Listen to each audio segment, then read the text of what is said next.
Good afternoon, traders. This is day number 3 of small cap test trading. We've got another very exciting trade. I was stuck in a halt. I'll show you exactly what happened with that in just a moment. You might notice that my account is drawing down a little bit. It has nothing to do with the small cap trading. That is because of my swing trade with SPXL. SPXL is pulling back right now, but no matter what, I can't lose this trade. If I get stopped out today, we'll be in for about a 6% profit on that trade. So nothing to worry about there. And then let me show you my screener, how I pick my small cap stocks each day. So click on these 3 little dots, click modify, and then that make sure that your filters are applied. My filter is set to $300 million to $2 billion market capitalization. I'm also tracking the specific market cap of each stock that we trade. So if it's say a $900 million cap on the stock, I think that was yesterday, we're going to know after 100 trades if we're more likely to win a trade if, let's say, it's between 300 million and a billion, or if it's between a billion and 2 billion, and then we could even narrow the range of the market cap if it looks like that would make sense. The price per share is set to $5 to $100, and then I organize the list by volume. And I'm only interested in stocks that are on the very first page because I want to be trading stuff with volume, with liquidity. So I do not scroll down and look for any random stock. Then I'm looking for stocks that are going up, so they must be green. They must be above 5% in percent change, and they must have a volume of 500,000 shares or more right at the market open. It's much later in the morning, so these have a lot more. But at the open, there was maybe 2 or 3 that met all of those criteria. HLBZ was not on there. It probably did not fall inside of this range. At the open, you can see there's been a lot of action and the price has moved up quite a bit. So that increases the market cap throughout the day. And I can almost guarantee that it was not on the screener at that time. IPHA was, and that was the one that we traded. So let's take a look at the video right now and we'll see the trade. So here I am looking at the daily chart, making sure that everything looks good. I want to see price trading above the 200 MA on the daily chart. Otherwise, I will not take a look at a trade or take a trade on the chart. So now I'm marking out the previous session high. This is the first stage of kind of making sure that the stock is strong, is that it must break out through that previous high. Then once it establishes a high of day, I want to see it break out above that high of day, and then I enter on the pullback. Now, I got a little bit confused this morning when I was in this trade, and it looks like I took my old entry, my old trade number 1 entry from my mid-cap test, and I did not realize until I started making the recap video, and I said, wait a minute, I think I screwed this entry up.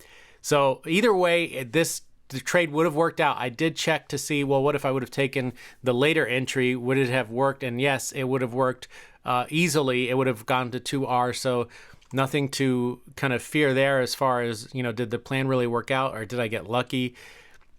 But I'll show you exactly what happened. So here you can see I marked out the high of day. Now, as I said, in this plan, I want to see the price break out again through that high of day, pull back, and then I take an entry.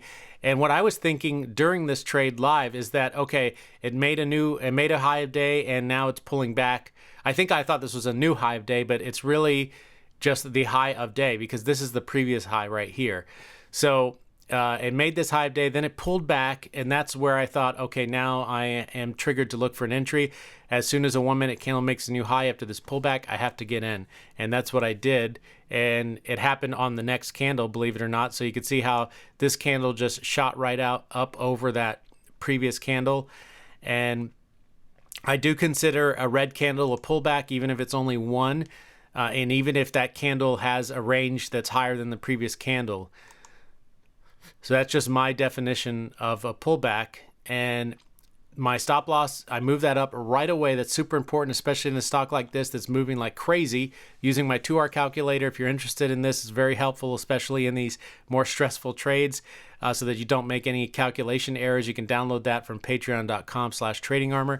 I also have one that allows you to plug in any risk or reward to risk ratio. That one is set to a 2 to 1, but if you trade 3 to 1, 4 to 1, something weird like 0.5 to 1 or 1.9 to 1, you can type that in to the calculator and it'll stay that way until you change it, and then you just use it just like I do my calculator, where I put in the entry price, the profit target, and it spits out, or sorry, entry price, the stop loss, and it spits out the profit target. at your desired reward level.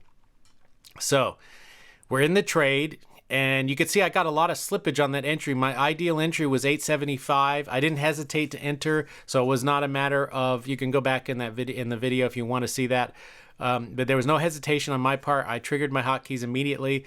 It's just that the volatility of the stock is such that the price is moving like crazy. This would happen on the same way on any platform, Lightspeed, TradeStation. If you're trading something with a lot of volatility like this, you're going to catch some slippage. The only defense, really, in my opinion, when you're trading something like this that looks super strong, you do not want to miss the entry. And I'd rather take some slippage, get filled, and take the chance of getting stopped out of the trade. I'm using a stop loss, so I'm not going to, I'm going to lose whatever desired amount I want to based on that stop loss. But this way, I guarantee I get filled. This thing is strong. Obviously, this thing is strong, so it shouldn't have any trouble making up for that slippage. That's what I'm getting to. So here, this green line marks out my profit target if I would have gotten my ideal entry of 875. So my plan says that if my ideal entry profit target gets hit, but this thing reverses before it hits my actual profit target and stops me out, then I have to stop trading for the day, because in that case, my trade worked, but it worked technically, but it didn't work actually because of the slippage. And I don't want to risk now taking some random trade or something weak because I'm frustrated that the trade that I was supposed to be in worked out, but the actual trade that I got didn't. But let's see what happened on this trade. So we're in a halt right now. If you don't know what a halt is, check out like a Google circuit breaker halt, and you'll learn exactly what it is. But basically, when a stock moves a certain amount in price in a certain amount of time, I think it's like 10% within 1 minute or something like that. You have to look that up. Then they halt the trading on the stock, and they do not resume it usually until 5 minutes later. It's not, it doesn't seem to be at least a hard and fast rule. I've seen some of these halts last 10 minutes. Some of them last many hours, especially if the stock ends up halting multiple times. After the second or third time, usually the next halt will last a lot longer, sometimes hours, sometimes into the afternoon. So you should have that in mind whenever you're trading something like this. And this is why I love bracket orders, because I don't have to worry what happens with this stock. Maybe it halts, past my cutoff time, which is 11:30 a.m. with this plan.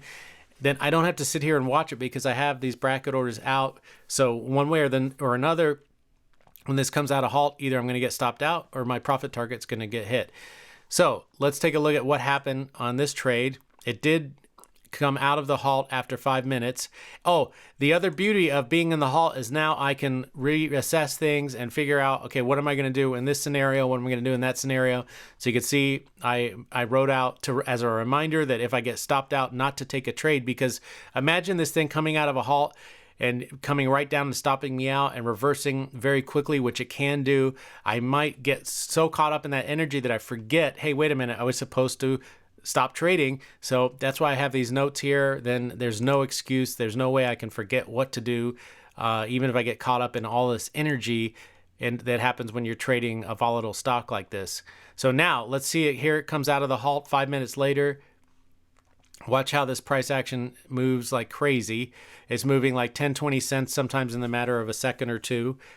And it's just all over the place. And now if you're a newer trader, you might like, oh gosh, I don't know what to do.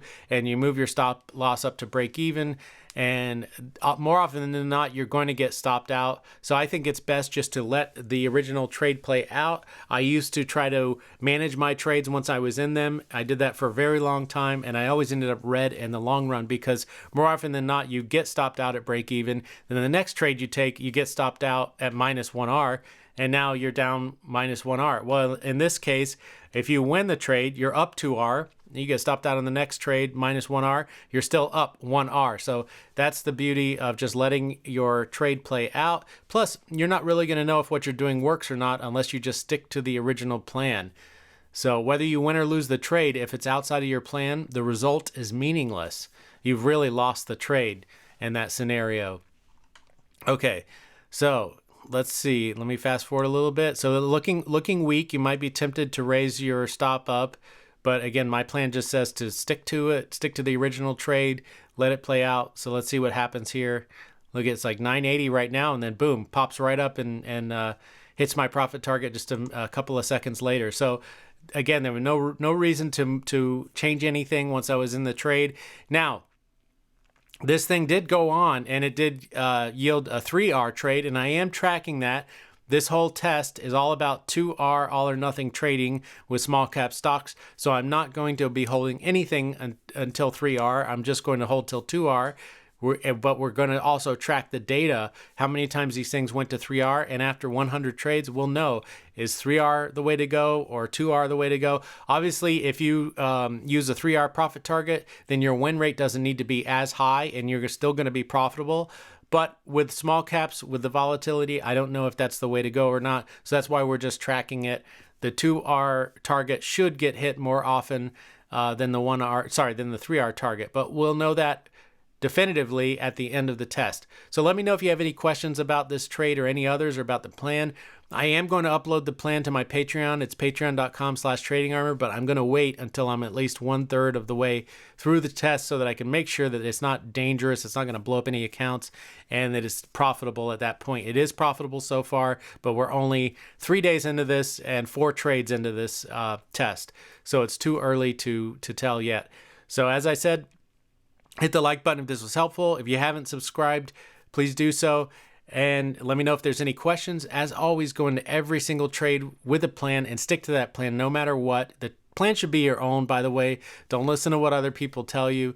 Learn how to use your screener. Pick your stocks by yourself. That's the way to go. If you trade something that someone else said, oh, this thing's going to go to the moon, and then you end up getting stopped out or taking a big loss, you're probably going to be really mad at yourself because that wasn't even your idea.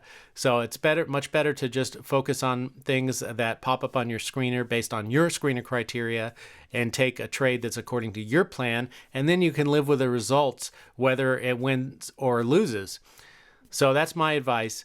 And then the other thing that you must do no matter what is always take your stop losses, honor your profit target, and in the long run, you should be green. Take care.